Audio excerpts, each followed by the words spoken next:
भारत लगातार विकास की ओर बढ़ रहा है। देश विदेश में प्रधानमंत्री नरेंद्र मोदी के कार्यों की सराहना होती रहती है।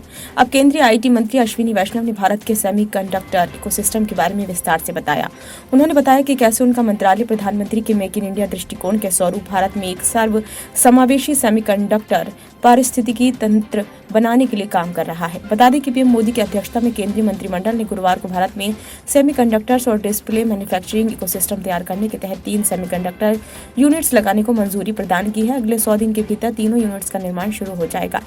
4 मिनट के एक वीडियो में मंत्री ने व्हाइट बोर्ड पर चार्ट बनाकर देश के सेमीकंडक्टर इकोसिस्टम विकसित करने के लिए केंद्र द्वारा उठाए जा रहे कदमों की जानकारी दी। उन्होंने कहा कि प्रक्रिया में 4 मुख्य घटक हैं: design, fabrication, AFB, assembly, testing, marking, packaging यानी कि आईटीएमटी और इलेक्ट्रॉनिक विनियामक यानी कि सर्किट।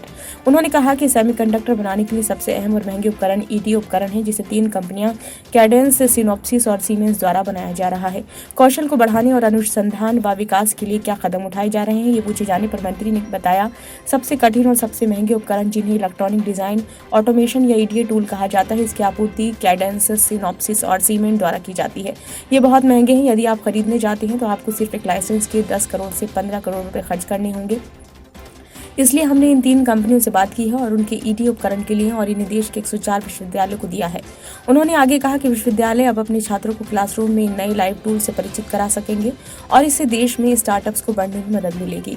उसी में से नया टैलेंट और सेमीकंडक्टर इंडस्ट्री को आगे बढ़ाने में मदद मिलेगी।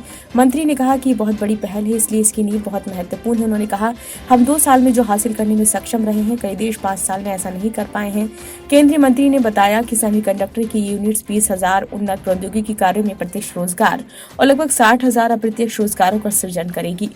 ये यूनिट्स डाउनस्ट्रीम ऑटोमोटिव, इलेक्ट्रॉनिक्स विनिर्माण, दूरसंचार विनिर्माण, औद्योगिक विनिर्माण और अन्य सेमीकंडक्टर उपभोक्ता उद्योगों में रोजगार सृजन में तेजी लाएंगी। ब्यूरो रिपोर्ट, नई दिल्ली।